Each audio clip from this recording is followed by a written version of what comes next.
Welcome to Breathe Strong America and Florida Society of Respiratory Care Patient Summit. Actively taking charge of your lung health was our starting point. During this session, we're going to look at how overall health journey needs to be a balanced approach for life as well as health conditions. Bob is an RT of over 40 years, medic in the Air Force, served in both hospital and community, co-founder of Breathe Strong in 2017 to better connect, engage, and empower the living health community. Welcome. Mary, retired educator of 52 years, the last 28 at Arizona State University, and a very proactive pulmonary fibrosis affected woman. She's very active in the age of 74, has embraced the challenges for health living. She's also a strong contributor to our local Banner Health Desert Pulmonary Support Group. Welcome, Mary. Thank you. And Dr. Conard, family medicine physician, author, innovator, and leader, passionate in his commitment to wise, well-tested principles for health living. We're honored to have Dr. Conard with us today. Welcome, sir. At this time, I'd like to introduce Mary Erickson and her pulmonary fibrosis Breathe Strong journey.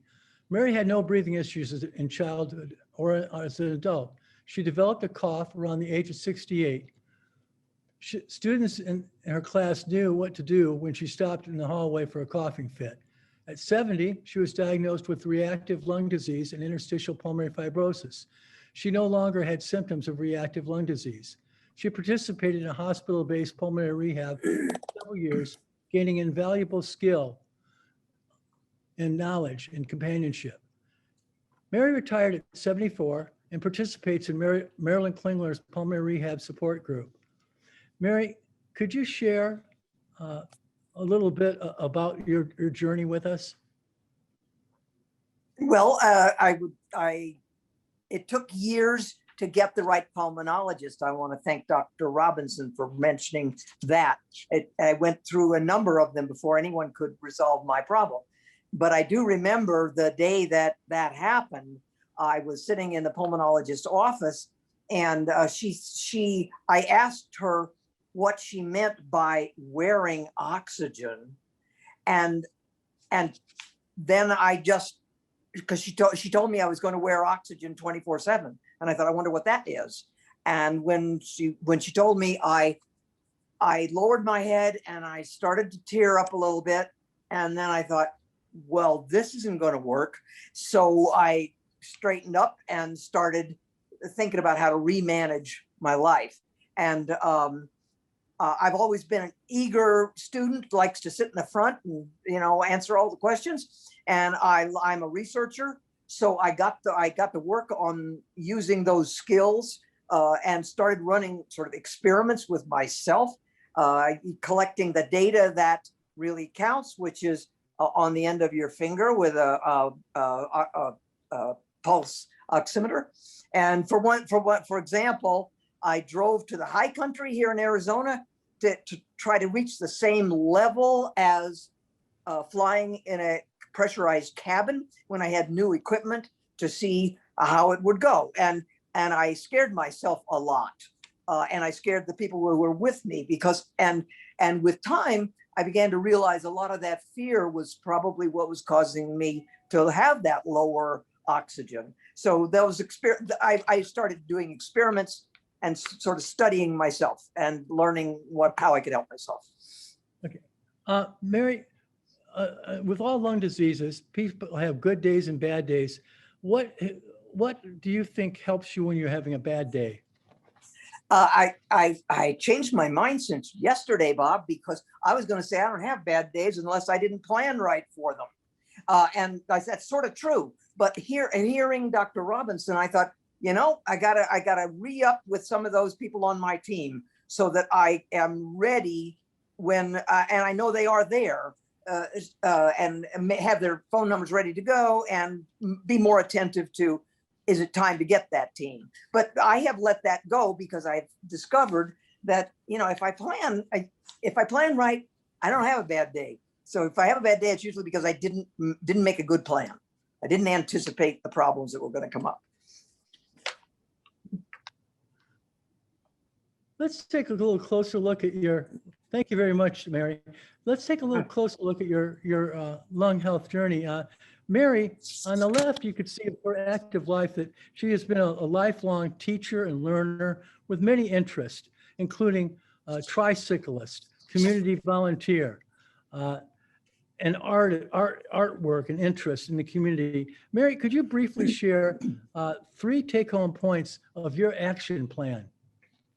Okay, as you said, I have 3. One is having partnership in problem solving, partners in problem solving. And I'd like to mention one, and that is a genius handyman who has worked with me for years, who invented wall hose outlets and installed a vent fan in my pantry so that I could get rid of my concentrator and not make it dominate my house. And he designed a built-in portable oxygen, or he designed and built a portable oxygen holder for my recumbent tricycle so that I could ride it comfortably and have my oxygen with me. He built a wooden ramp so I can ride my trike into the shed at my getaway cabin. And he's now working on ramps to help me more easily load and unload my trike into my SUV so I can use it to increase my mobility when I get exercise on road trips. That's just one partner. How about that second point?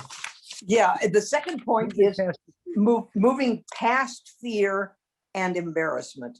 And here I've got an example of my teaching.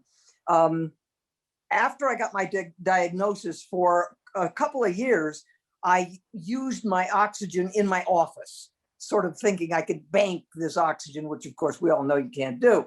But I was embarrassed to wear a cannula in my class. And I had 2-hour classes and I couldn't stand that long. So I had a high chair that I would sit on, but it has all kinds of disadvantages. Not the least of which, when my kind of unprepared students or recalcitrant students would hide behind the ones in front, and I couldn't tip my head and see what their faces looked like, and that was problematic. But then I learned about these glasses that I happen to be wearing. You see the little guys, these have oxygen in them, and the oxygen goes through the frames of the glasses and comes out one for each a nostril. And all of a sudden, first of all, I could turn my head anyway, anytime I wanted to, and I wasn't embarrassed anymore. So I took my portable concentrator to the class and I wore it to teach, and I can now wear it everywhere without being embarrassed. That's an example. And then the third example is, the third idea is singing, sharing, and caring. I'm an active and engaged member of the Unitarian Universalist congregation, where until the pandemic hit, I sang tenor in the choir. My pulmonary rehab nurse, Marilyn Klinger, who's here with us today, sat us down regularly to learn and practice deep breathing exercises, followed by hearty playing of kazoos. We checked oxygen levels before and after playing and discovered every time that the kazooing raised those levels. I've come to realize that singing in the choir is the one time in the week when I don't need oxygen. And I have just mastered the technological challenges of singing in a virtual choir and am so happy to be singing again. I want to thank you, Mary, for sharing your keys for your action plan for lung health journey. Thank you so much, Mary. And we'd like to bring in Dr. Conard. A quote from his book, The 7 Healers: "It is my humble wish that you will find and maintain a life of joy, peace, living with favor, and experiencing the miracles life has to offer." Welcome, Dr. Conard. Thank you very much, Bob.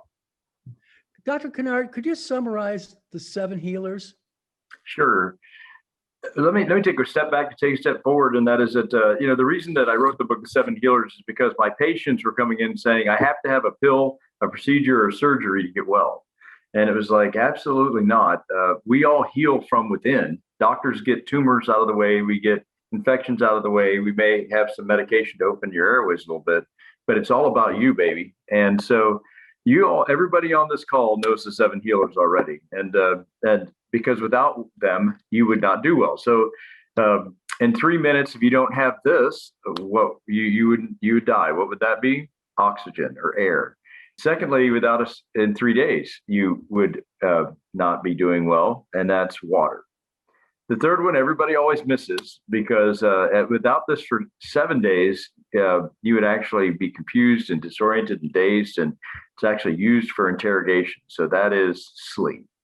The fourth is food, which about 90 days, if you don't have it, you're not going to be doing well. And the fifth is activity or play. And we all know that you get blood clots and your bones get thin. And about 1.5 years into not moving, it can be, bed ulcers and all sorts of things. And so I used to teach the 5 healers, but what really became clear is what Mary was talking about, is it takes a village. And the thing that people live for, and when you talk to people who are on their, later in life, the thing they remember isn't how many hours they worked, it's the relationships they had. So the 6 healers, relationships. And the last thing is that if a person's not really clear about why they would do something, even if they could, they often won't do it. So the 7th healer is purpose.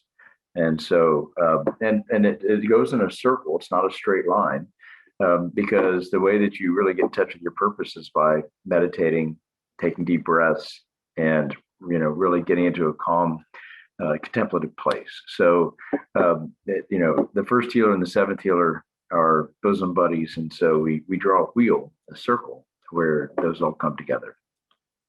Thank you, Dr. Kennard. Dr. Kennard, also, could you quickly describe the difference between your 2 books, The 7 Healers and The 7 Numbers? So when you put energy into the 7 healers, you're building a great future. Those are leading indicators. And in the book, each chapter has, 3 or 4 questions you can ask yourself to ask, how am I doing on this healer? And as you build your strength and pulling those healers in your life just opens up and gets better and better. The 7 numbers are the lagging indicators. They're the things that show you, they're your report card. How are you doing?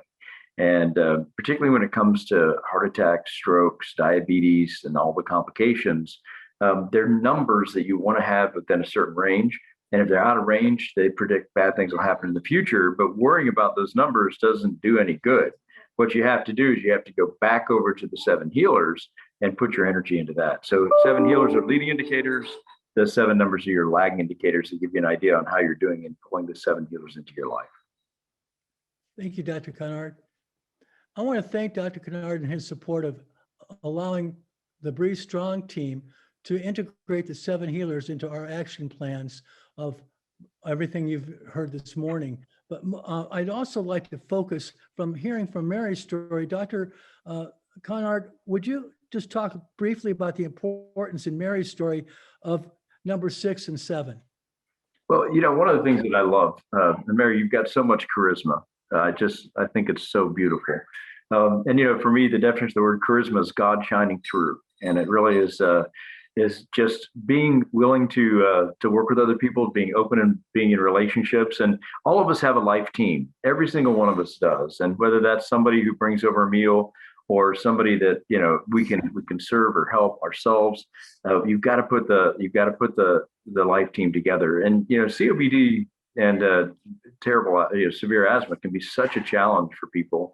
And anxiety and fear start to play such a huge role in their life. And so, the 6 healers relationships and really, Mary, I was just so impressed with how you reach out to people and say, this is what I really need, and I'm trying to figure it out. You seem to have some expertise, and they step up and they make amazing, innovative things for you. So, that's the 6th healer, and then the 7th healer is purpose. And sometimes when people look at their life, particularly when they've got a chronic disease, it just seems like the door is closed and there's not a future. And particularly as Mary's talking about with anxiety and fear, that door closes and it's dark and they feel lonely and afraid. And so finding things like Mary's singing is just, gives people a purpose, and it has them start to feel that joy in their heart again, and really motivate them to do all the hard work it takes to live life with a chronic disease, where you just have to modify so much about what you didn't even think about when you were 25 or 30. Thank you both. So we've had a great session talking about all these different things. And we really appreciate y'all being with us. Again, special thanks to Bree Strong and Florida Society for Respiratory for this patient summit.